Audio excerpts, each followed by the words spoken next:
Hello and welcome everyone. My name is Monica Lewis. I use she, her pronouns, and I am the engagement manager at SMU DataArts. I'm going to pause and provide my physical description. I am an African American woman in my mid to late 30s. I am wearing a gray and white striped blouse with twisted natural hair.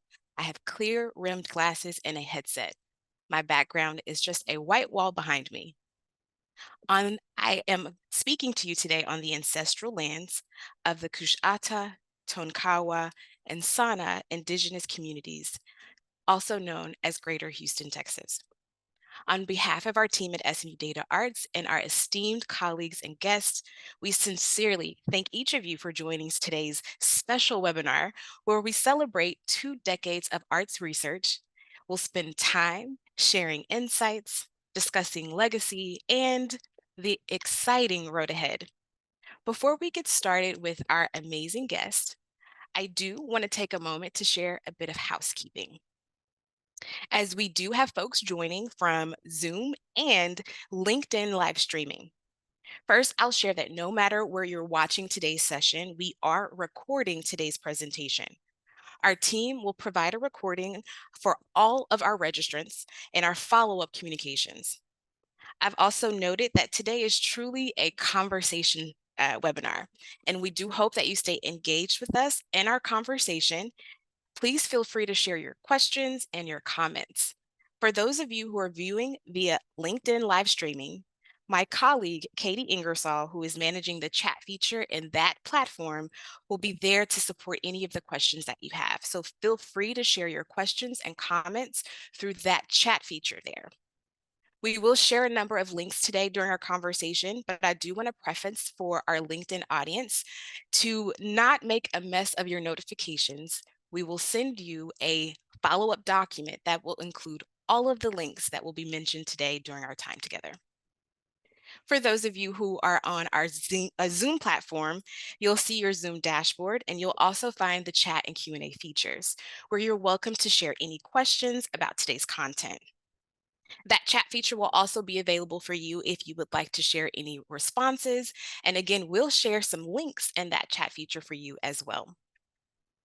I'll also note that in the background, we have an amazing team of folks who are monitoring your many questions that you may be sharing for our esteemed panelists, and we'll keep an eye on those and share them at the end during our Q&A portions. And finally, I do want to share that closed captioning is available, and ASL is also available on both platforms. For Zoom, you'll find that CC icon on your Zoom dashboard. You will activate that, and you're also able to make any settings change if you would like to. For our LinkedIn audience, closed captioning is automated and will be located on the bottom of your screen. The American Sign Language or ASL interpreters will be visible to you no matter where you're watching today's webinar. If you need any assistance with any of these features, feel free to reach out to our team via your individual chats. Now, I would like to just quickly share our agenda for today. You're going to hear from some of our amazing speakers as they reflect on the last 20 years of research that impact the arts and cultural sector. We'll transition to a dynamic dialogue with two next generation leaders as they examine the road ahead and talk through opportunities and priorities that they believe will be significant to our sector. And before we end, we'll have plenty of time for those Q&As. We have some questions that have already been shared ahead of time and many of the questions that you'll ask to our audience today. With that, I'm excited to introduce our amazing panelists. Today, you will hear from Dr. Candace Miller. Dr. Miller is the research officer in the arts for the Wallace Foundation. She manages the foundation's grant-making portfolio in the arts. Before joining Wallace, Dr. Miller was the assistant professor of sociology and organizational science at the University of North Carolina at Charlotte. She brings more than a decade of experience in conducting primary research addressing issues of inequality at the intersection of arts and culture, race and place. She also has collaborated with communities, partners, and developed evidence-based solutions to pressing inequalities in cities in the United States South and Midwest. Candace has served as the principal investigator on several projects funded by organizations such as the National Science Foundation and the Ford Foundation. Welcome, Dr. Miller. We're so excited to have you. We're also joined by Sunil Igar. Sunil directs the Office of Research and Analysts at the National Endowment for the Arts. Under his leadership, the office has produced dozens of research reports and hosted research events and webinars. They've led strategic planning developments for the agency and established research and data partnerships with the U.S. Census Bureau and the Bureau of Economic Analysis.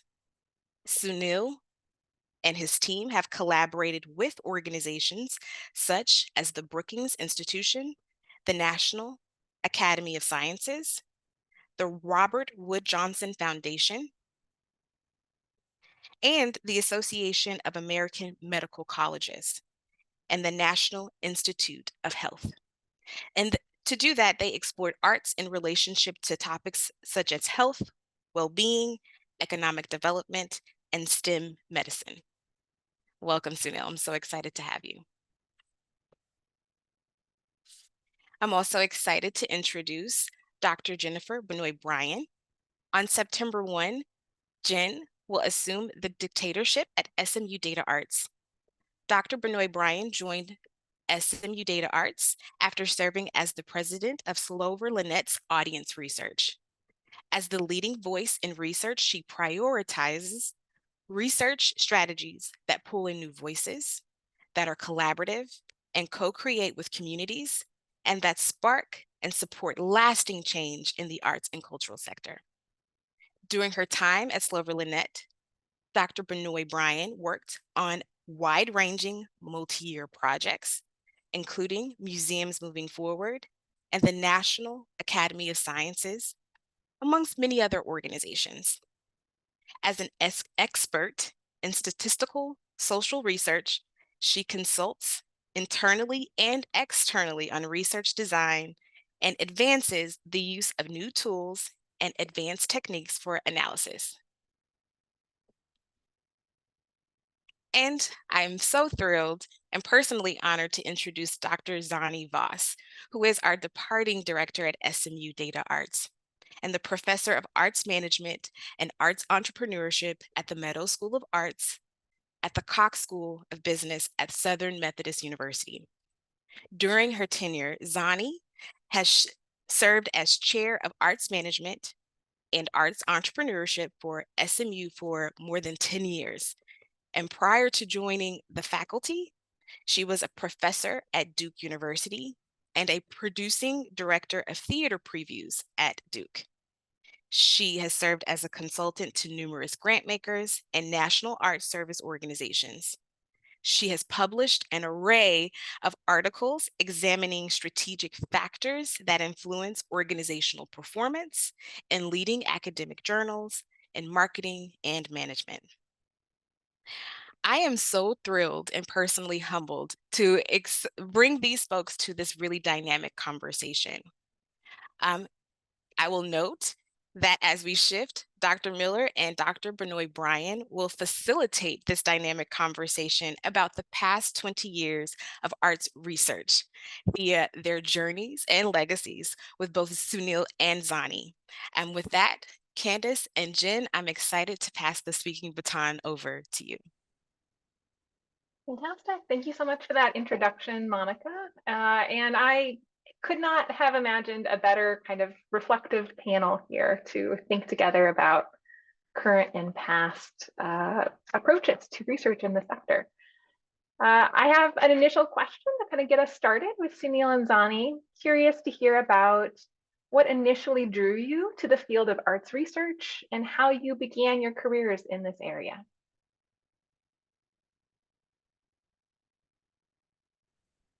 Well, I'd be happy to kick us off if that's okay. First of Please. all, just let me give some welcomes and just say for those of you who can't see me, I'm wearing a brown jacket, brown skin, black hair, headset, glasses with a blurred background, currently in a white shirt. I'm Sunil Iyengar, Director of the Office of Research and Analysis, as was stated, and I go by he or him. I'm on the land of the Piscataway peoples, so thank you for that. And I'm going to answer that question, but I have to first embarrass Zannie and say, well, I hope I'm not embarrassing you, and say that, truly for the last 20 years and more, you've really been a beneficent influence on the field, and the work of the center has been as well. And I can just, really privileged to be here today with all of you, a lot of great colleagues in attendance and partners. And we've learned so much alongside you and from you. Thank you for being so generous to your colleagues and helpful in a pinch to a lot of us. And you've built such a stellar team here too. So thanks, Monica, Jen, and others. But to answer your question directly, so how did I? So in my case, it was somewhat unconventional. I did not come from the arts community, as it were, either management or academic. As it happened, those of you who know me know that I actually worked for about a decade in journalism, and a very kind of specialized kind of journalism indeed, covering health policy, biomedical research, medical devices, Capitol Hill, and regulatory agencies. And that work for about 10 years was highly analytic, actually, and it also trained me to work with people who often had much deeper knowledge, deeper domain knowledge than I did at kind of writing and analyzing and, doing even quantitative analysis of data. So over time, I think I was able to try to consolidate those skills and abilities and looked around and where could I go? And in fact, the National Endowment for the Arts was recruiting for a new director. And I tried to convince the apparently successfully, hopefully they're okay with it, that, look, I don't have a background, admittedly, in arts and cultural research, but I'm passionate about the topic. And I had been reading a lot of the works that had been coming out prior to that and got steeped in it, certainly on day one, and had a terrific group of colleagues. We still have terrific colleagues there, although they've changed over the years, and learned from them by osmosis, as it were, and through colleagues like Zannie and others in attendance, for example. So I did come from a different angle, and yeah, that's how I came. And I sort of applied, and at the time, the chair was Dana Gioia, who had a penchant course's background is literature and poetry, and so we hit it off that way because that was the angle or the sort of aperture by which I experienced most arts and theater and music and other forms of arts eventually as well. But certainly literature was my starting place. So we clicked there, and I think initially my mandate was to really study reading and literacy, which, if you look at the body of work the NEA has produced since then, it's diversified quite a bit under the colleagues, with the colleagues and leadership we've had in the interim as well. But Dana was a terrific initial boss and helped me kind of understand how to communicate and articulate results of research. And I'm grateful for that, among other things. Thanks, Sunil. It's wonderful to have colleagues who've come from other domains. You just learn so much with a new perspective on the field. There are so many friends who are here today. Thank you all for coming. And a big thank you to Candace and to Sunil for joining us. It's really such a treat to have this conversation with you, Sunil. I hope you know what a fan of yours I've been for the last couple of decades. It's great to have been on this journey with you. I began my career in theater. I got into arts research because I was the managing director of Playmakers Repertory Company at UNC Chapel Hill. And I was new, and I was really longing for a resource that could help me with decision making, whether it was, thinking about things like how much money do we need to spend to get to our contributed revenue goal? What would be normal?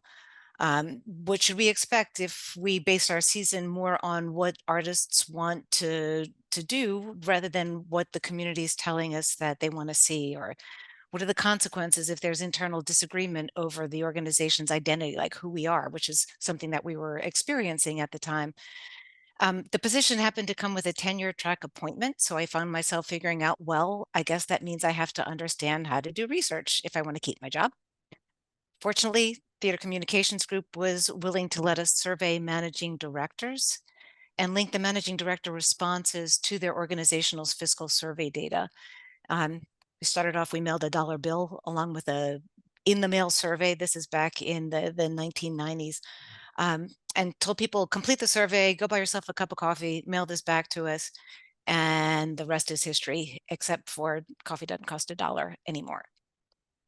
That was kind of how it all started, and that's really been kind of the driving influence over what the things that make me curious. This note as an aside, I've told Zannie this before, but my meeting of Zannie was very early in my own quote tenure at the NEA. I remember I was in a meeting, and Bill O'Brien, who's some of you know is now heading the NEA's program Creative Forces, which works with military and veteran populations using creative arts therapies to advance health outcomes. And we at the time, though, he was the theater director of the NEA, and he came to me and said, there's somebody you've really got to meet. She's on my panel. We have peer review panels, of course, for grants, and you really should there's going to be a break. Maybe you should have a word with her. And it was at the time, Zannie, we were also in the thick of doing some research on theaters, nonprofit theaters, and we had a meeting of the minds, but also a very tactical meeting as well. And we had a series of lunches and meetings after that in which I got to appreciate the work in a more larger scale of what's going on with arts management research and arts business research, because the arts are so capacious, as are the research categories we have, that sometimes it's easy to lose sight of each lineage of work. There's really a body of work that accrues in each of these disciplines. So lest we dismiss them as silos, we need to kind of strengthen and deepen, I think, those disciplines, and then find ways to connect more effectively across them, I think. And certainly a lot of your work exemplifies that. And I was so jealous because here you were able to do research in such a variety of disciplines and topics, whereas at the time I was just so squarely within theater, and it's a field that I continue to love. It will always be my home. But I thought, what a cool job this guy's going to have. And it's been a really wonderful journey to be able to develop and explore with you. Great. So I think I'll move to the next question, which is looking back over the last 2 decades. What were your primary goals and aspirations for providing insights into the arts sector? Do you want to go first, Zannie? Sure. I'm happy to punt this one off. Generally speaking, I really like lifting up the hood and seeing what makes things tick. To mix my metaphors a little bit there. Initially providing insights to people who are basically in the same position that I was when I first started off. Like, how can I put that kind of knowledge in the hands of people who are trying to make decisions running organizations? My goals evolved over time to include insights for people who are also making decisions relating to funding and the arts at the national level, the market level, a portfolio level.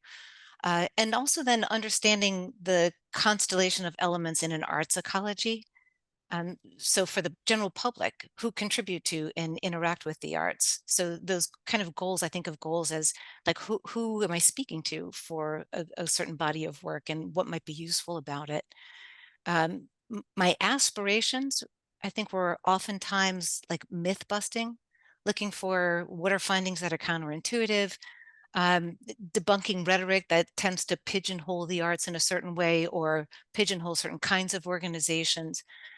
So looking at what really excites me is being able to challenge conventional assumptions. And throughout, it's been a goal of illuminating trends, looking at challenges, successes, nuances of the field nationally. And with Sunil at the helm of the NEA's research, you've been such a great partner in these kinds of pursuits. Well, thanks. And I'm open to critiques too and criticisms. So I hope people feel free to throw them in the chat if you disagree with any of these things. I did want to say, though, that, and Zannie, that's true. I think in answer to your question, Candace, I think initially one of the big goals was really consolidating and strengthening the federal data infrastructure that could be accessed by researchers, so that the arts and cultural variables, as it were not missing from major data sets that the government collects data on, and also to find easier ways for making that data available for analysis and producing reports based on those data, of course. One of the things I often quote is another great boss of mine, and I've been privileged to have really nice leadership and supervisors, as it were. Joan Shigekawa, who, I think a couple of years ago got the president's National Medal of the Arts.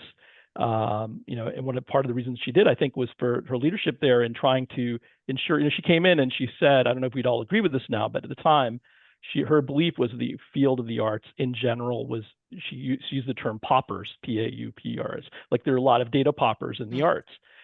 And I don't know if we'd say that today exactly, but certainly that was a big catalyst for our research office and department to really go out there and work with other federal agencies to integrate the arts in their data collection and to elevate arts data or findings even from other federal studies. So even just focusing on the federal level, that led to the creation of NADAC, the National Arts Data, our National Archive of Data on Arts and Culture, which has itself a genesis that goes way back. It used to be at Princeton, a version of that, and it was formerly funded by, I believe, Pew and others. And so we took that on and revamped it. We also revamped, to use that term again, some of our data collections, like the Survey of Public Participation in the Arts, and made relations with the Bureau of Economic Analysis and other entities. And that work still goes on. So that was a big goal. Another was to really explore the value and impact of the arts for individuals and communities. Now that's directionally a little different, right? It's not just harvesting data and making it available. It's actually conducting and commissioning studies that are maybe more about the value proposition of the arts. And increasingly that moved forward through our research grants program and some of the studies we contracted. But a lot of that was looking at counterfactuals, like if you don't have the arts in a neighborhood versus if you do have the arts, or if a business uses an innovative arts strategy, what happens relative to those where that's not happening, sort of like, and so those kinds of things. And then the newer kind of goals, which are really feeding off the old goals, are to really engage more directly with communities we're serving and to give them voice and agency to be part of the research process, community-based participatory research, for example, to develop evidence guides and literature scans and tools that can help practitioners in the way you're doing, Zannie, and have done for years, and also to spur collaborations between the academic and for-profit researchers, but also with the greater arts community. So a lot of goals there, but those were the initial ones.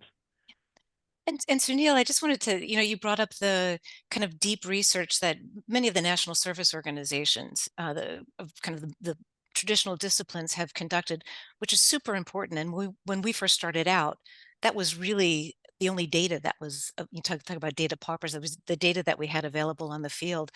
And that work was super important, and it remains important. But at the time, what we lacked data on was, the informal arts and the arts and cultural sectors, like community-based organizations or, multidisciplinary organizations that didn't fall squarely as a member of the bigger service organizations. So it's interesting to see how over time that has begun to evolve. And I know, moving forward, that will be important. But when I think about historically, what did we have to work with? When the cultural data profile was first launched, it was the first time as a researcher that we got to see cross-disciplinary what's going on, like what's happening in theater. Is this something that museums have dealt with before? If so, how did they deal with it? Or orchestras feeling the same thing, or has started to change. Yeah, and I think this concept, which you all do, of benchmarking and having some national, at the national level, we can never. We always tell people that this is just nationally. A lot of times we can't get down to a microgeographic level, and we can't. And it is so important to collect local data and for people to be doing this at the state level and community level. And ideally, we can serve as a benchmark for some of that work. And so really the hats off to the service organizations and to the consultants who help work with them. I know some of them are represented here today who've done some terrific work. Jen, I know you came out of that community, I think, and I think we try to not duplicate, but to be hopefully a broker in those kinds of, in that sort of information sharing. And I think what you said about informal arts, by the way, if we talk about it later, I think is truly an aha for a lot of us. And it's sort of a duh for a lot of people, but an aha in the sense of, hey, we do need to get better at, collecting and characterizing not only participation, but creation and, other, basically all modes of arts participation, inclusive of informal works. And we can talk about that if needed.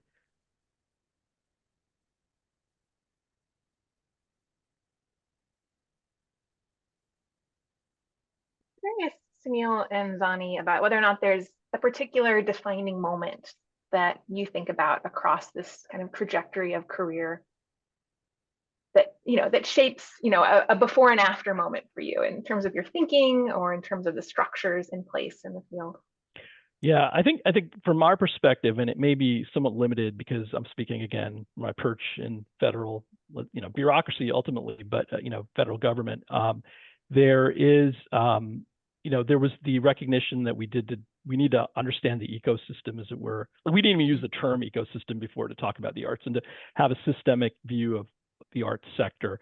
And so back in 2012, we developed a report. Again, this is under Joan Shigekawa's leadership. It's called How Art Works. Now, that has a somewhat presumptive title. We're not attempting to explain everything about the arts, but we did do a lot of qualitative research and quantitative research to outline sort of, if you had to map this and using system mapping tools, what would the arts look like? And within that, where are the levers and where are the areas that this trigger studies, that could trigger studies. And so that for us became catalytic in generating research agendas. So I think we're in the third 5-year research agenda since then, where we continually try to advance knowledge on different domains we identified even back then and continually update.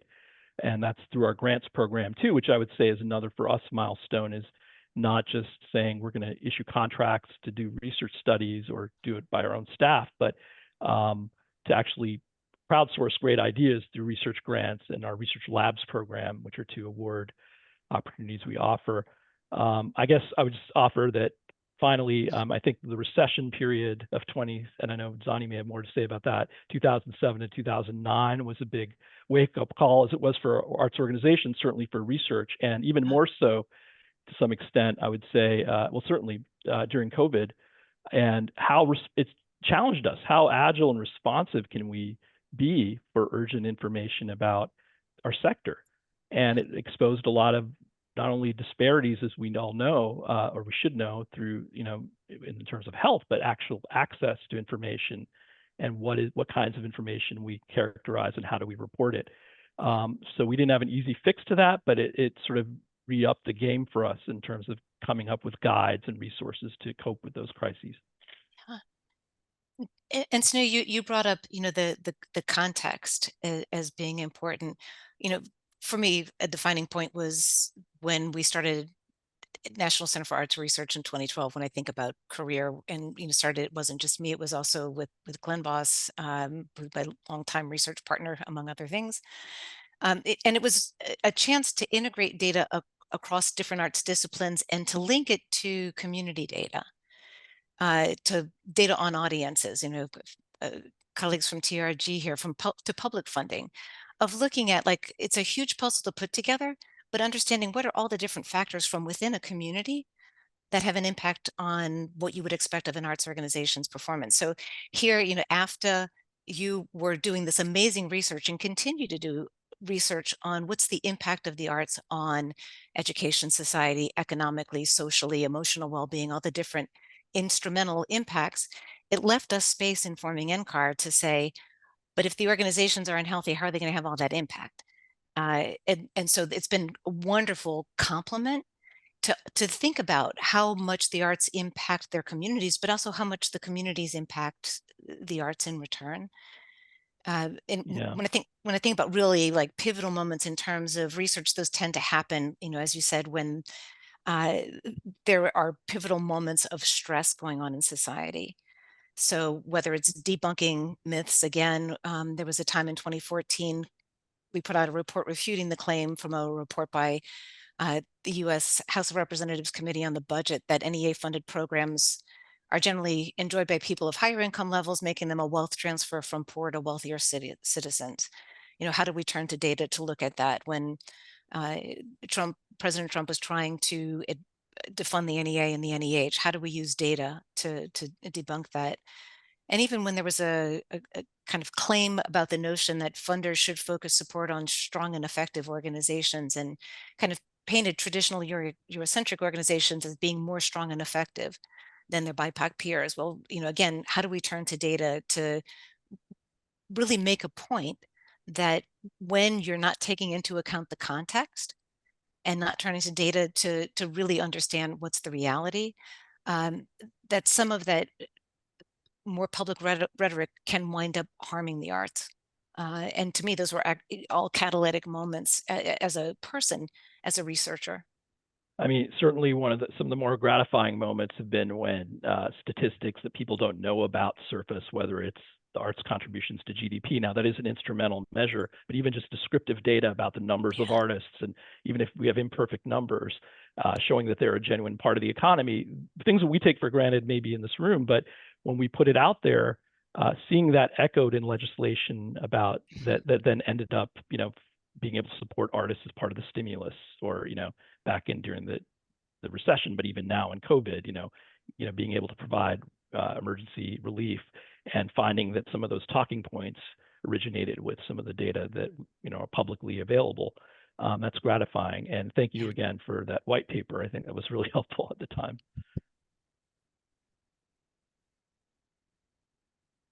Shall we cover one more question and then turn the page? Because I know I think I could sit here with Sunil and we could talk all day. I know, yeah, we could spend hours, definitely. And I see there are some questions coming in through the chat. Please keep those coming. We've got some time saved at the end to circle back to those. And I just want to acknowledge all the many people that you all have already mentioned on this call. I know there are many more to come in the rest of the conversation who are doing incredible work. And the fact that our work can't be done in a vacuum. We're learning from others, experimenting with new approaches. How have your collaborations with other researchers really influenced your work and the field as a whole? Shall I go? Sure. Okay. Well, this is where it gets dangerous because I could be naming names all day. But I did want to say, I think it was important for us to set up all of our research studies as much as we can to have what we call a technical working group, which are typically, they're not federally advisory, they're not called advisory boards for federal reasons, but they're essentially consultative bodies that help us guide our studies. And those are often populated by people who are researchers or practitioners or experts in a given field. And over the years, so many of those members, and if you're interested in working in that capacity with us, let us know and we'll keep you in mind. But it's just like we have a panel process for reviewing grants. This is something similar where it's not an advisory role, but it's more like working groups that coalesce around studies we do, and they help to inform the project. So we benefited that way a lot, but we've also benefited by having requirements in our research guidelines for certain kinds of collaborative entities, like arts organizations working with research universities, for example, with our research labs program. But finally, I mean, I think so many studies have come out, and I know Zannie and I each made a short list ourselves of things that really had an impact on the way we viewed research. We talked about informal research, informal arts. Some of Alika Wali, if people know her work, she was one of the early researchers, and as was Mark Stern, Susan Seifert, kind of unpacking what that meant in terms of taxonomies for informal arts. I know that some of the work around overbuilding arts facilities, from I think Joanna Veronkovich's early research, and her colleague now Doug Noonan doing some great work on arts and entrepreneurship. Alan Brown, really seminal influence for a lot of us, and his work, and Jennifer Novak-Leonard. I'm not trying to choose favorites here. I'm just saying these are things they're sort of inescapable when you talk about the litany of research over the years. I think Jay Green and Brian Casita doing work on field trips and arts education, or James Catterall. And I would be remiss if I didn't credit my boss, Maria Rosario Jackson. I think her work prior to becoming a chair, on community development through the arts has been replicated and used by a lot of us in the field. And there's so many other researchers, so I know I've omitted so many. I thought of the late Stephen Shepard, who did some great work in cultural economics, and I probably shouldn't go on. So let me stop there. But you can see that we're in touch with each other, and Randy Cohen at and Ryan Stubbs, a whole bunch of people. We're all in touch, and we try to create a community of the willing. And some of them, some of these colleagues I've mentioned have been particularly assertive about creating space for us to learn. Omari Rush has been doing some of this work, and you know, others out there who've been trying to find ways to regularly convene researchers around topics to up our game together.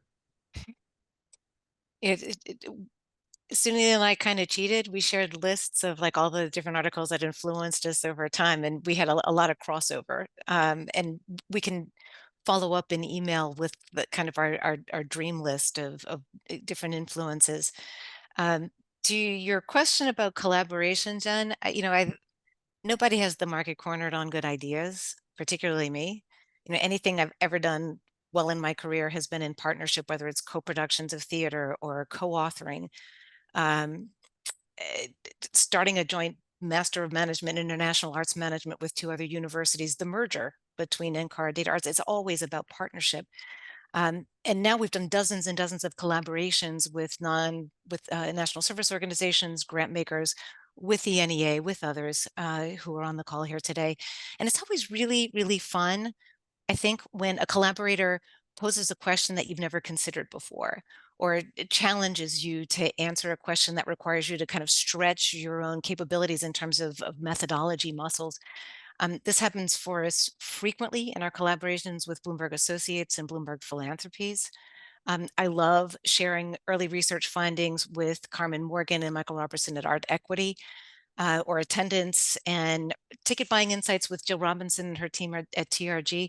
You know, they see findings and we share them findings, and they see how they're lived within organizations. And so we start feeding off of one another to really understand, how do you put flesh on the bone of findings.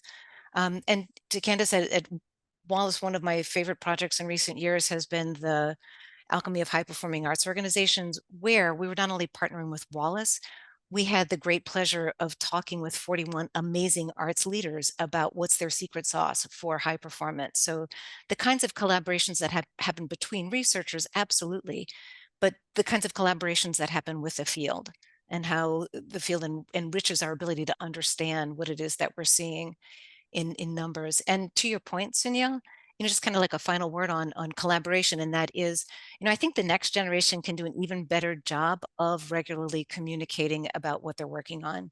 Sometimes, particularly in moments of crisis, there's a duplication of research efforts. Everyone's like running out trying to find the answer to something. Sometimes it's really, you take this part and I'll take that part, or can't we work on this project together? And it just requires those kinds of organized, regular communication moments where we can not only learn from one another, but work together. You're here. And I hope, you know, I know you're going to ask a question. Just, I hope, I'm really excited that we will be hearing also from people in the next, or, you know, we're advancing this work and continuing to advance this work, because, you know, there's certainly a lot of insights that have yet to be tapped. And I just echo everything Zannie said, but especially about there's no monopoly on good ideas and great ideas. And, you know, this is really, it's very humbling, in fact, to see all the great work that's out there and how much remains to be done. So, yeah. Erin, do you want to take us to the future? Sure, I sure do, Zannie. Let's go to the future. Hi, everybody. My name is Erin Sullivan. I am a white woman in my 40s with short, curly blonde hair, a striped shirt, red-rimmed glasses, and a mess of tattoos on my right arm. I am the Deputy Director for SMU DataArts, and I'm thrilled to be your facilitator for this next point in our webinar. Thank you to Zannie and Sunil for sharing your perspectives on the past 2 decades of arts and culture research. I have had the great privilege of working side by side with Zannie for the last 6 years, and even some time before we merged with SMU. Zannie, we have been doing some reflecting at DataArts about how much you have shaped our organization in such positive ways. And it's actually a real delight to be able to reflect in this webinar on how much you've contributed to the field of arts research. It has been a real honor to work with you. And so now we're going to talk about the road ahead. I have the distinct pleasure of highlighting someone who will play a pivotal role in shaping the future of SMU DataArts. Just next week, Dr. Jennifer Benoit-Bryan, who you've just met, will transition from research director, not dictator, to director of SMU DataArts. Jen brings with her a wealth of experience and visionary perspective. She is deeply committed to fostering innovative research and has already begun charting an ambitious course for the future. Jen has a history of championing the arts and believes strongly in the power of research to influence policy, inspire creativity, and make a lasting impact on communities. Jen is joined today in conversation by Dr. Candace Miller as they explore the future of arts research and the opportunities that lie ahead. Zannie and Sunil, feel free to jump in if you are so moved. And let's get started. This question, Candace and Jen, is to both of you, but perhaps we'll start with Jen for this one. When you're thinking about the future of arts data and insights, what do you hope becomes a top priority? Thank you for that lovely introduction, Erin. And before I dive into that question, I realized I didn't give a visual description. So let me do that quickly and then I'll share my response. So I'm a white woman in my early 40s. I have curly brown hair and blue rimmed glasses, and I'm in front of a wall with a rainbow hued modern quilt behind me and some very hardy houseplants that have survived my inattention.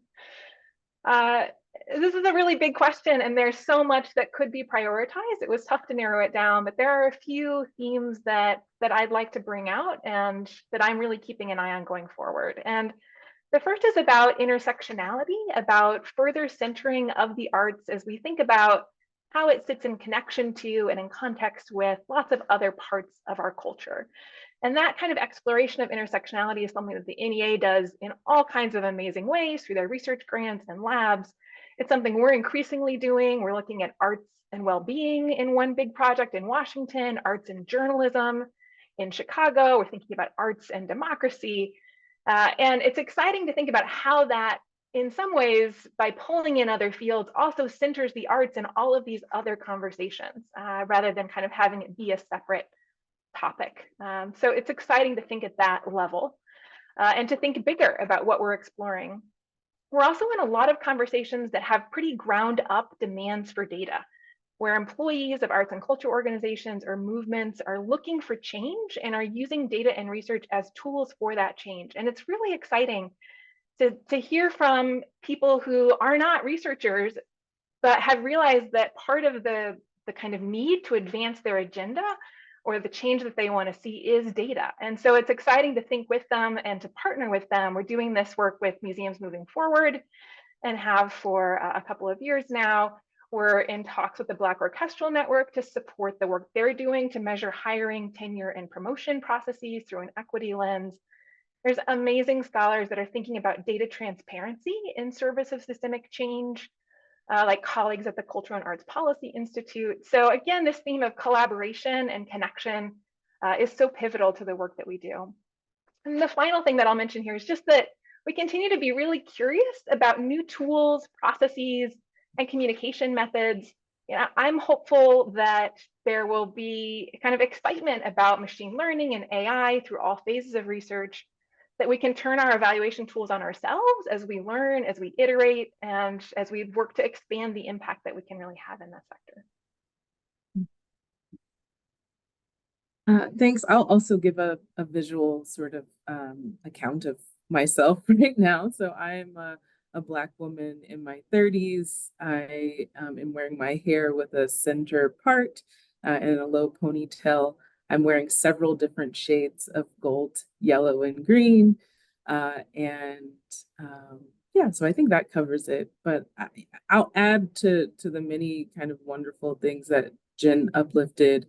And I'll say that, I think continued centering of voices and perspectives of creative communities that have been historically excluded from the record is a direction that I hope, or a continued milestone that I hope will see the arts research continue to go in.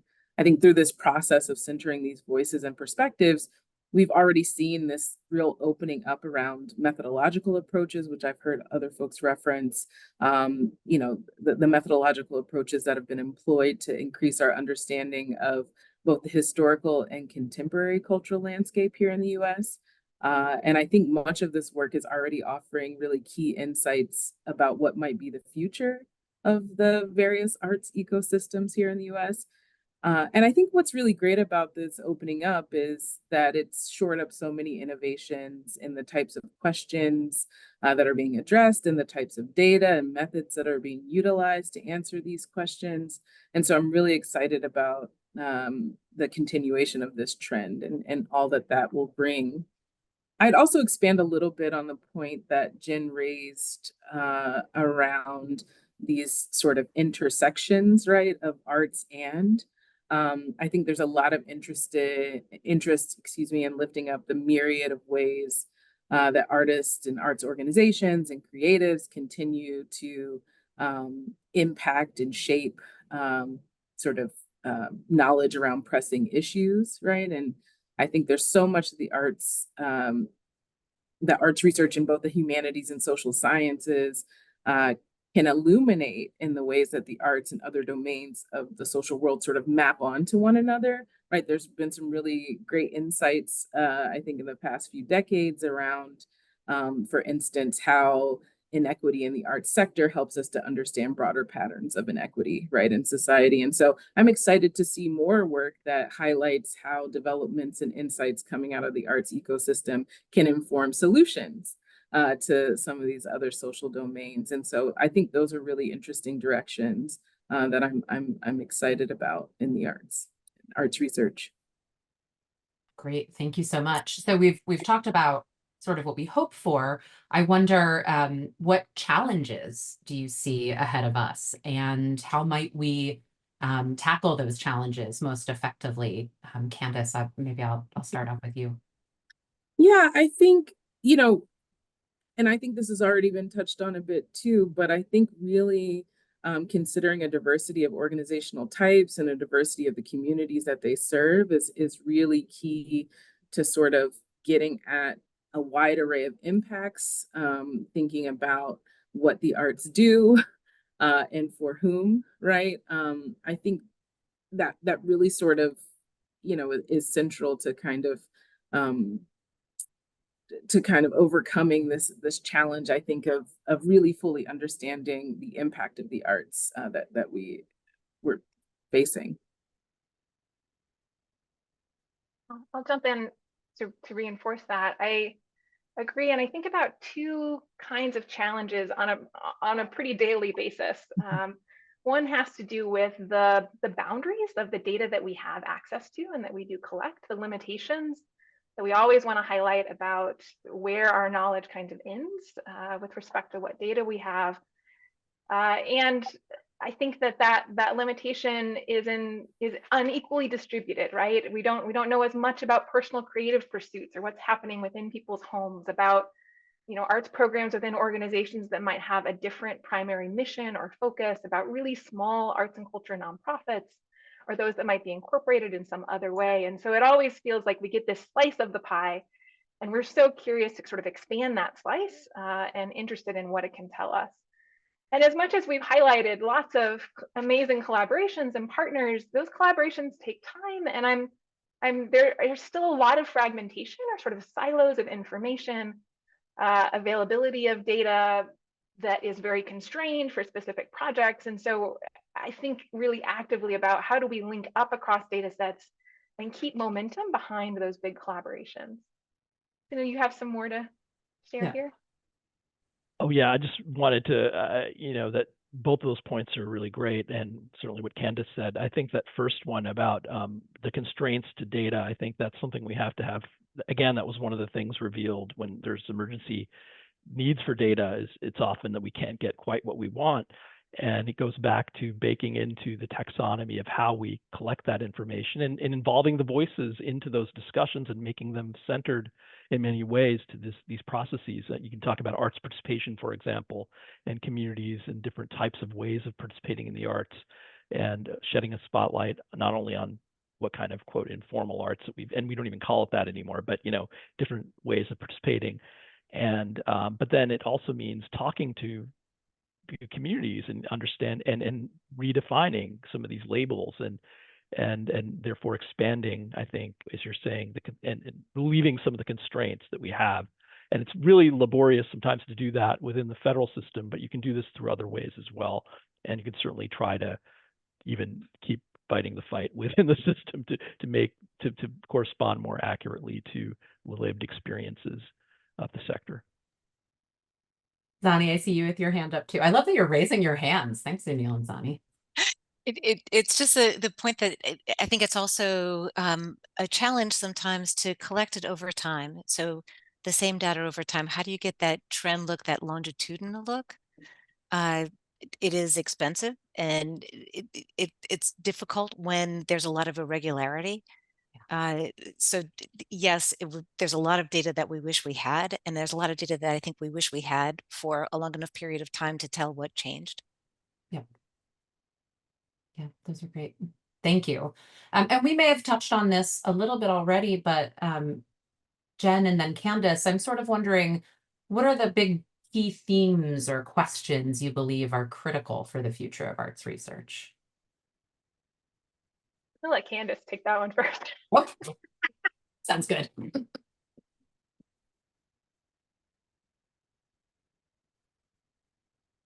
Yeah, I do think, I think I sort of alluded to some of this in my previous answer, but I just would add, I think, really expanding our understanding of the kind of full scope of what arts organizations do, particularly those founded by, for, and with marginalized communities. Like, what assets do they possess and leverage to support the communities they serve? What kinds of resources do they need to better support the communities they're currently serving, and perhaps to expand the communities that they serve? I think, again, a greater focus on a diverse array of arts organizations that will continue to sort of uncover new and fruitful considerations. And, I'm really excited actually about, given some of the work that we support here at Wallace, which is really sort of, research practice partnerships between scholars and researchers and arts organizations and arts service organizations, all founded by, for, and with communities of color. But really excited that new directions and research agendas are coming out of that work, right? And so really seeing what's emergent from the field, I think that's the best case. So yeah, no, I agree with all of that. I'm also thinking a lot about the future of engagement, just given that the purpose of most arts and culture organizations is about engaging with community. And we know that for many organizations, their attendance hasn't returned to pre-pandemic levels in certain genres of the field. It's been interesting to see kind of exploration of different formats of engagement, like immersive experiences that our colleagues at Wolf Brown are exploring. The sustainability of audience development and the critical need for repeat engagement that our colleagues Jill Robinson and the TRG team are really keeping a close eye on. Colleagues at SLO-ReLINet Audience Research do a lot of this work with individual arts and culture organizations to build and expand and deepen connection with community. But it does feel like we're at a point of change here. And it's difficult to kind of project what that trajectory looks like going forward. And so I think it's a moment where really investing in research around that question of what the future of engagement looks like, how representative and reflective engagers are of community, like all those questions are really interesting and I think important at this moment. The intersectionality that I mentioned is definitely a big theme here.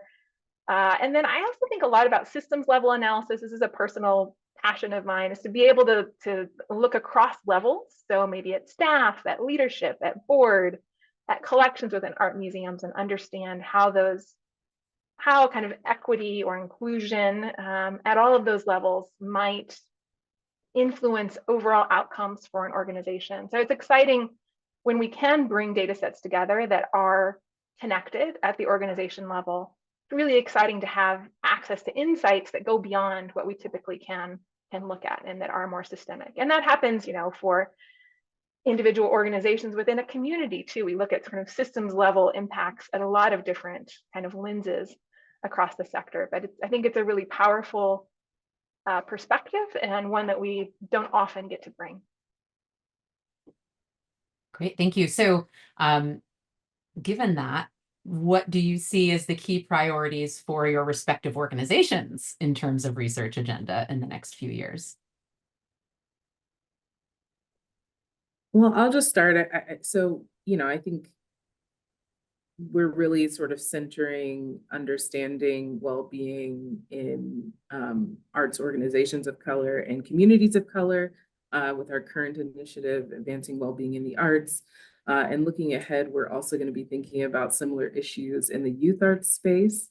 And so really sort of focusing on the role that the arts play in fostering well-being in within the organization, but also within the communities that they serve. And at DataArts, there's a lot that we will continue, that we have a really great momentum in. There's some new avenues that we're exploring as well. We're continuing to think really actively about what kinds of questions we explore, prioritizing research questions and projects that seem to have potential to advance fair treatment, access, and advancement of people within arts and culture organizations, as well as organizations within the sector. We're thinking a lot about who sees that work, what's the kind of activation that's happening of our work, because the best data, the best insights are those that get used to support change.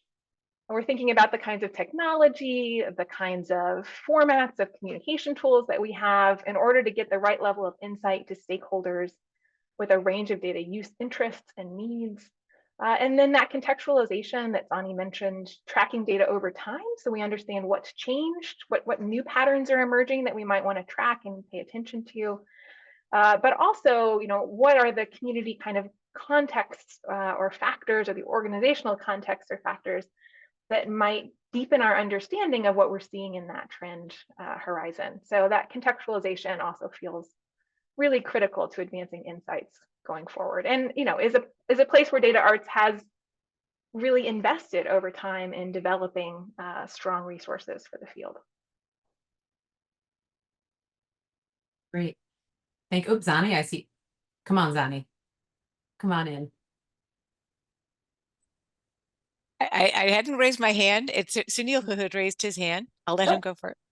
Oh, okay. Well, I was just gonna. I think that again, looking over our shoulder at SMU DataArts as well has kind of helped us at the NEA as researchers understand the importance and kind of double down in many ways on geospatial mapping and doing more analyses of networks. And we've been doing this historically for a long time, but it's gotten to the point where we now create like data dashboards for our staff to understand sort of our reach, and particularly looking at our equity action plan and organizations in historically underserved areas and communities in those areas as well. A lot of work to be done there. I also think, I know we mentioned AI a little bit, but I think machine learning has such potential for grant makers and maybe for grantees in terms of mining the kinds of reports, transactional reports we have, where we have a lot of rich narrative and themes waiting to be, distilled and analyzed and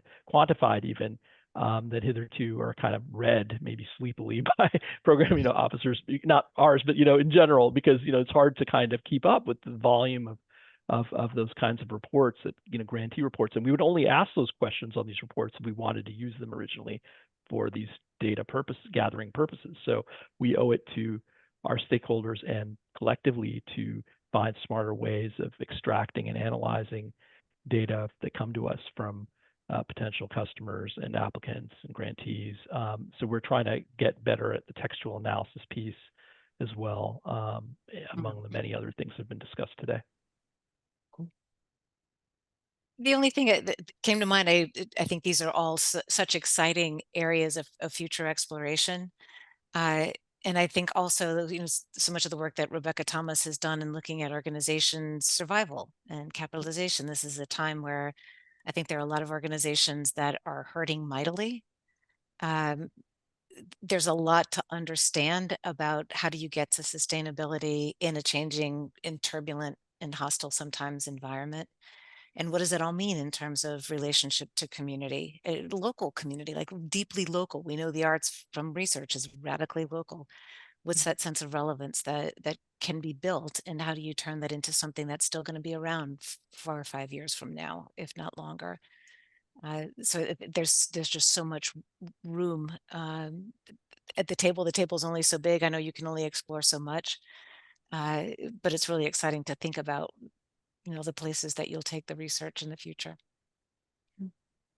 Yeah, and I also wanted to note that I think there's a lot of work to be done, and I think you all have done some great work in kind of creating that handshake between the program staff side of offices, or the people doing the actual executing arts programs, or artists themselves, of course, and the research community and the data collectors, and doing it in a way that where both sides benefit from this, and that the agenda is informed by what we need to know, what's the learning agenda, if you will, for arts organizations. And I think there's some great attendees out there, and others who maybe are going to see this later, who are very much part of that wave of thoughtful kind of finding ways to integrate evidence and data in practice and make it more palatable for both sides and more easy.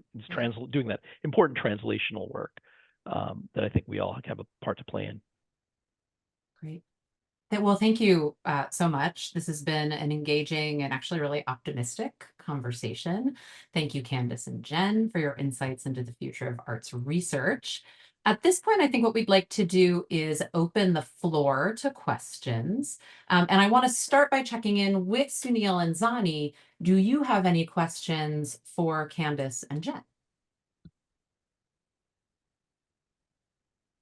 I should defer to Zannie. It's your party, but I wanted to just say, no, but I did want to say. You're always welcome at my party, Sunil. It's our party. Come on. I'm kidding. No, this is not your part. It's really it's an anniversary for the whole enterprise, which I'm very grateful to be part of. I did want to say seriously that I think a lot of questions have been asked in the chat about sort of how to coordinate better. And I bet that the questions themselves are more eloquent than what I'm trying to say, but I don't frankly have a great solution. I think the questions I would ask people to maybe think about, and maybe this is more questions, is what are the sort of the nodes of collaboration? How do you see us thinking about operationalizing terms, tools, standards in a way that's going to raise everyone's boat and not exclude groups or practitioners or researchers? I think each of us has a roadmap, whether you're a federal agency or an academic institution or a service organization, for what kinds of research you need to conduct and why and how. But I do agree there's still a risk of a lot of dissonance. And I guess I'm sort of trying to sculpt this into a question, which is, what can we do collectively to harmonize and yet not monopolize the conversation? How do we work effectively and realize that there are lanes? And it helps to know about the lanes, but it also helps to jump lanes sometimes. I know I'm speaking very abstractly, but I think that is the kind of we do sometimes do things. There's sometimes duplication, and I feel there's sometimes siloed work, which I think persists in all major research undertakings, but certainly in our field that exists as well.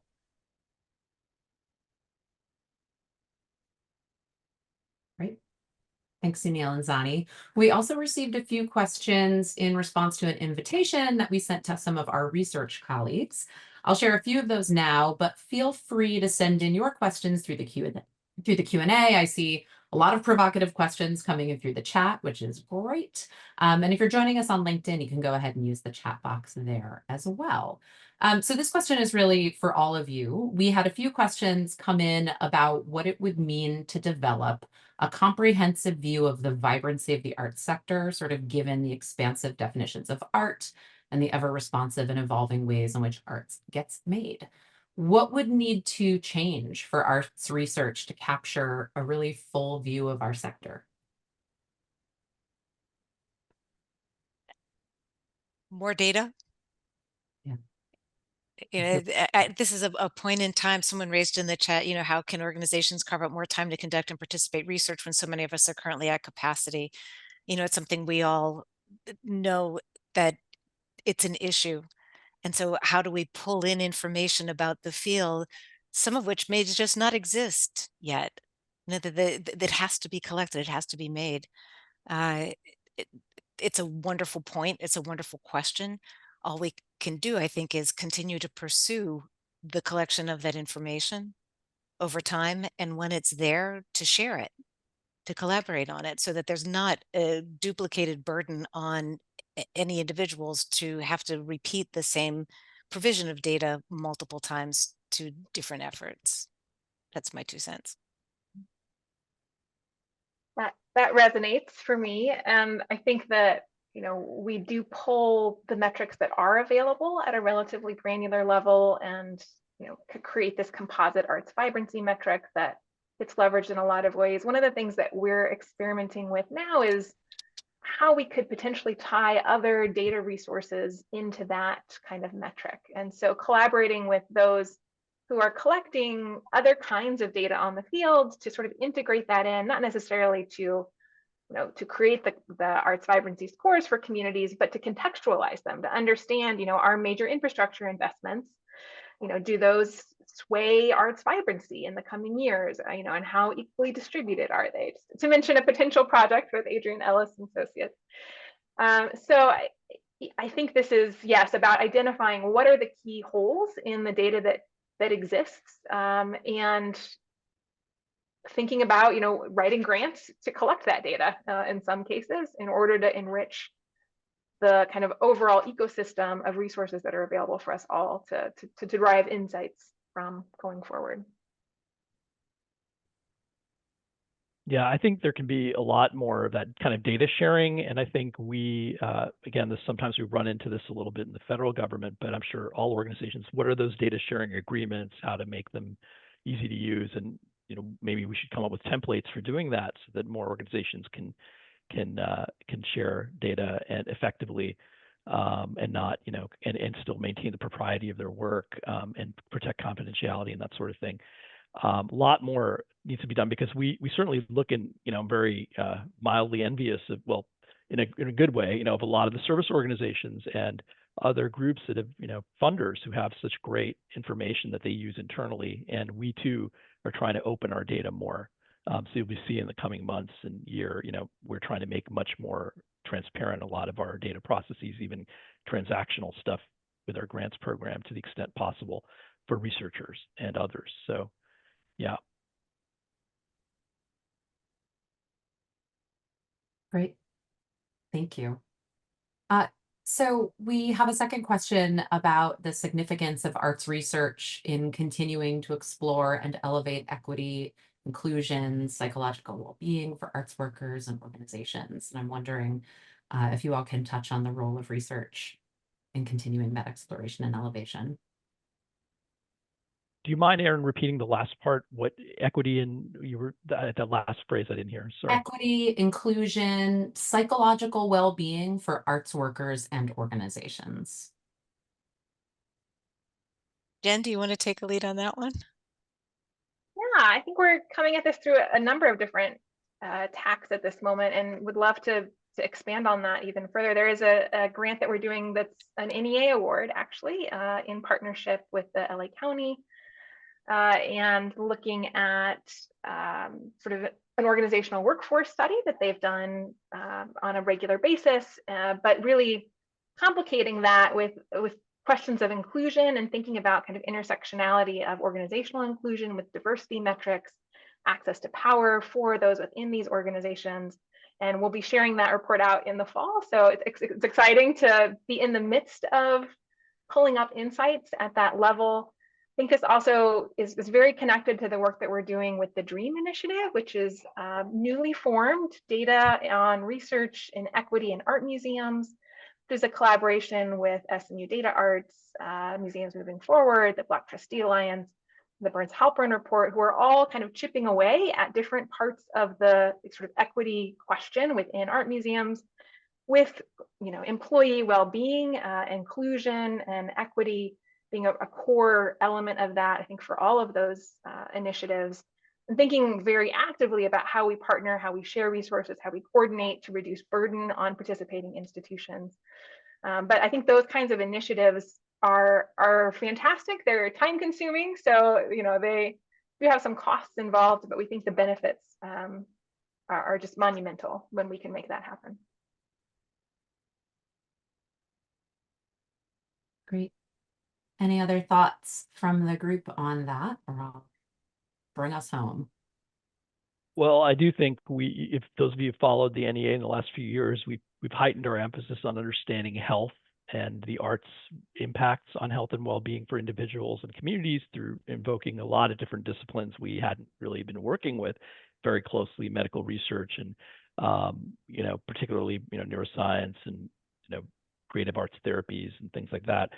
But one thing that I think is still kind of a lacuna, and we need to do more collectively, and certainly we'll try to do our part, is understanding the health of the arts workers and cultural workers in the industry. We have some good markers for that through some data sources, but just more systematically, perhaps probing that, and particularly around the nexus of that and equity. And we've done some work again about health equity, the arts contributions to health equity, for example, but not understanding necessarily how that then doubles back on the sector itself and the workers in the sector. So certainly we know this anecdotally from performing artists or any kind of artists or arts workers about the precarious conditions in which many of them work, but also their lack of access to resources and the inequities there, but then compound that with potential inequities within the sector itself. And you see disproportionate effects. So there's a lot of work to be done. And I just thank the question came up. Can I just add an interesting fact that came up? This is like one of my aha moments doing work on looking at the distribution of federal COVID funding recently. And as part of this report, we had a wonderful partnership from Bloomberg Associates for doing this. One of the things that came to light was that the average salary of an arts worker, so including the non-employee businesses, most of whom are artists, writers, performers, in the US was $33,000, which is just above the poverty level for a family of four. And you think about that, that's in the nonprofit sector. No wonder we have a hard time with employee retention. That if it's not a healthy work environment, even if somebody is passionate about the arts and having a hard time getting by, like what is it that we need to change about the environments, the cultures, the climates that we create that help people feel like they can bring them full selves to work regardless of who they are? Zannie, thanks for that. I think that's that probably resonates with everybody on the webinar. And I think it's a good spot for us to end because we have only a very few minutes left. So I want to thank all of the panelists for your insightful responses and comments to all of the questions. And as we prepare to sort of wrap up the session, I want to extend our deepest gratitude to our guest panelists, Dr. Candace Miller and Sunil Iyengar. Your contributions to this conversation have been just really invaluable, and we truly appreciate everything that you do for the arts and research community. Zannie, I would love to welcome you and have you share your last words for our, not last words is probably over dramatic. It's my last word, like so much for slipping quietly out the back door. So thank you for sharing your quote unquote last words for our SMU DataArts audience and partner. Well, I want to give my sincere thanks to all of you, my colleagues who've made my career nothing short of a really thrilling ride. It's really because of you. You've nourished me in countless ways. I have profound thanks for your trust, your talents, your intellect, the times you've pushed me, your candor, your good humor. And what an incredible fortune to spend your life doing something that lets you be curious every single day, especially with such an amazing, outstanding team of people. So today I get to publicly pass the torch to an amazing leader, Jen Benoit-Bryan. I've had the wonderful pleasure of working with Jen this past year as she served as our research director. She's already a trusted research partner for many of you. She's significantly already advanced SMU DataArts contributions to field knowledge in so many ways through her leadership on key projects. Before joining us last year, I was a big admirer of her culture and community in a time of transformation research that many of you know looked at creativity, culture, arts, equity, justice. It was research that was really critically needed, and it was delivered at just the right moment. And in addition to being a really thoughtful, creative, and talented researcher, Jen is just a nice person to be around. She gives more than she receives. She makes you want to be your best self around her. She's the kind of leader that I wish I had worked for in my years before retiring. I look forward to following her success and the success of SMU DataArts. So to all of you who continue in the field, keep doing the good work.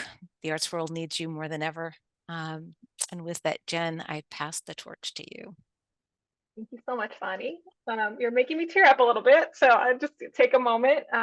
But I want to close us out with just a moment of thanks and recognition of you as a friend and a colleague. I've learned so much from you over the past year about really important things that include holding a real culture of care for our team, advancing insights across the field with curiosity, amazing perseverance, just your doggedness when you've got a question and you're exploring lots of different ways to try to figure out the answer has been so incredible to watch and learn from. The rigor that you bring and the relationships that you've built, as evidenced by so many of the people on this call, and all the reactions that are coming in, it's so kind. Your impact on our team at DataArts, on your colleagues, and on the field is immense. You leave such a legacy here at DataArts and among arts and culture leaders who use their insights to advance change in meaningful ways for their organizations and for their communities.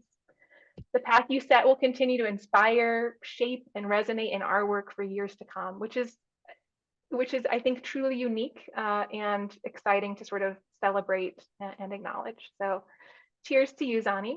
We know this isn't a goodbye, but we'll see you soon.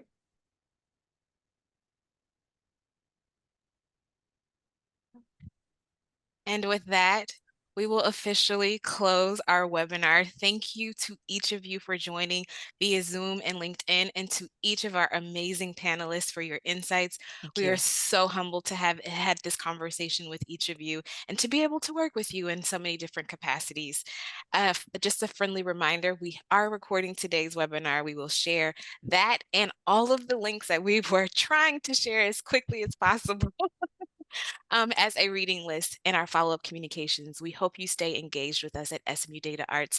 Thank you, Candace. Thank you, Sunil. Thank you, Jen. Thank you, Zannie. Thank you, Erin, and all of the guests today. Have a wonderful rest of your day. And thank you, Monica, Katie, Rochelle, and team for all of your hard work organizing and carrying out this and many other webinars. Thank you. Thank you, Candace. Thank you, Sunil.